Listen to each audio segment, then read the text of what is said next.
ಇಲ್ಲ, ಅವ್ರಿಗೆ ಸಿಗ್ತಾ ಇಲ್ಲ, ಬದುಕಿಲ್ಲ, ಕನಸುಗಳಿಲ್ಲ.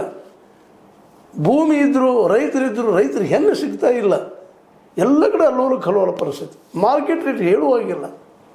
ಯಾವುದು ನೋಡ್ತಕ್ಕೆ ಎತ್ತ ನೋಡ್ತಿರತ್ತೆ ಕೇಳುವಂಥದ್ದಿಲ್ಲ. ಇಡೀ ಬದುಕ ಇವತ್ತು ಒದ್ದಾಡೋ ಸ್ಥಿತಿ.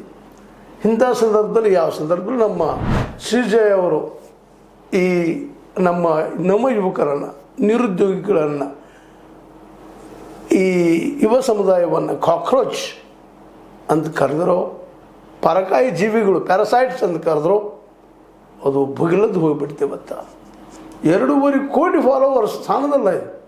ಪಕ್ಷ ರೆಡಿ, ಕಾಕ್ರೋಚ್ ಜನತಾ ಪಾರ್ಟಿ. ಹೌದು, ಇವತ್ತಿನ ಸರ್ಕಾರದ ವಿರುದ್ಧವಾಗಿ ಹುಟ್ಟುಕೊಂಡಂಥದ್ದು ಇದು. ಇವ್ರನ್ನ ಯಾವ ಮೂಲಕ ಸೋಲಿಸೋಕ್ಕೆ ಸಾಧ್ಯ ಇಲ್ಲ.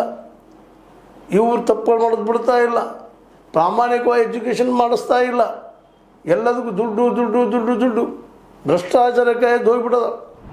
ಜಂಜಿ ನೆರೆ ರಾಷ್ಟ್ರಗಳಾಗ್ಯದ. ಇಲ್ಲೂ ಆಗುವಂಥ ಸ್ಥಿತಿಯಲ್ಲಿ ಯುವಕರಿಗೆ ತಮ್ಮ ಅಭಿಪ್ರಾಯ ಹೇಳೋದಕ್ಕೊಂದು ಹೇಗಾಗಿ ಪ್ಲಾಟ್ಫಾರ್ಮ್ ರೆಡಿ ಆಯಿತು.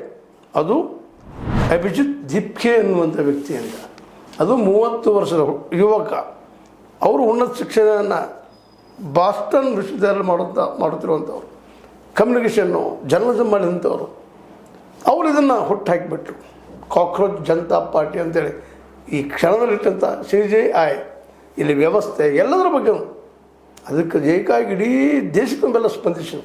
ಇವತ್ತು ಭಾಜಪ ಅಥವಾ BJP ಪಕ್ಷ ಹೇಳ್ಕೊಳ್ಬೋದು, ಪಾಕಿಸ್ತಾನಿಗೆ ಹೆಚ್ಚಿದಾರೆ, ಮತ್ತೆ ಅವ್ರು ಹೆಚ್ಚಿದಾರೆ ಈ ಮೆಂಬರ್ಶಿಪ್ ಆದವರು ಅಂತೇಳಿ ಇರ್ಬೋದು. ಇದರಲ್ಲಿ 95% ಇದೇ ಭಾರತ ದೇಶದ ಇಲ್ಲೇ ಯುವಕರು ಜಾಯ್ನ್ ಆಗ್ತಾ ಇದ್ದಾರೆ ಅಂತೇಳಿ ದೀಪ್ಕೆ ಅವ್ರು ಹೇಳ್ತಾ ಇದ್ದಾರೆ, ರೆಕಾರ್ಡ್ ಕೊಡ್ತಾ ಇದ್ದಾರೆ.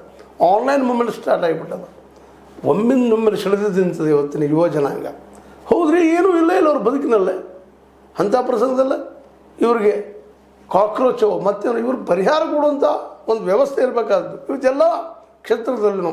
ಅದಕ್ಕಾಗಿ ಅವರು ಒಂದು ಧ್ಯೇಯೋದ್ದೇಶನ ಮಾಡಿಕೊಂಡ್ರು. ಏನಪ್ಪ ಧ್ಯೇಯೋದ್ದೇಶ ಅವ್ರದ್ದು ಕಾಕ್ರೋಚ್ ಜನತಾ ಪಾರ್ಟಿದು? ನಾವು ಮತ್ತೊಂದು PM ಕೇರ್ಸ್ ನಿಧಿ ಸ್ಥಾಪಿಸಲು. PM ಕೇರ್ಸ್ ನಿಧಿ ಎದಕ್ಕೆ ಉಪಯೋಗ ಆಯಿತು? ಎಲ್ಲಿ ದುಡ್ಡದು? ಅದು ಇವತ್ತು ಪ್ರಶ್ನಾರ್ಹದ. ತೆರಿಗೆದಾರರ ಸಂಬಳದಲ್ಲಿ ದಾವೋಸ್ನಲ್ಲಿ ರಜೆಯನ್ನು ಕಳೆಯಲು ಅಥವಾ ಭ್ರಷ್ಟಾಚಾರವನ್ನು ದೂರದೃಷ್ಟಿ ಉದ್ದೇಶದ ವೆಚ್ಚಗಳು ಎಂದು ಮರು ಬ್ರ್ಯಾಂಡ್ ಮಾಡುವುದಕ್ಕಾಗಿ ಬಂದಿಲ್ಲ.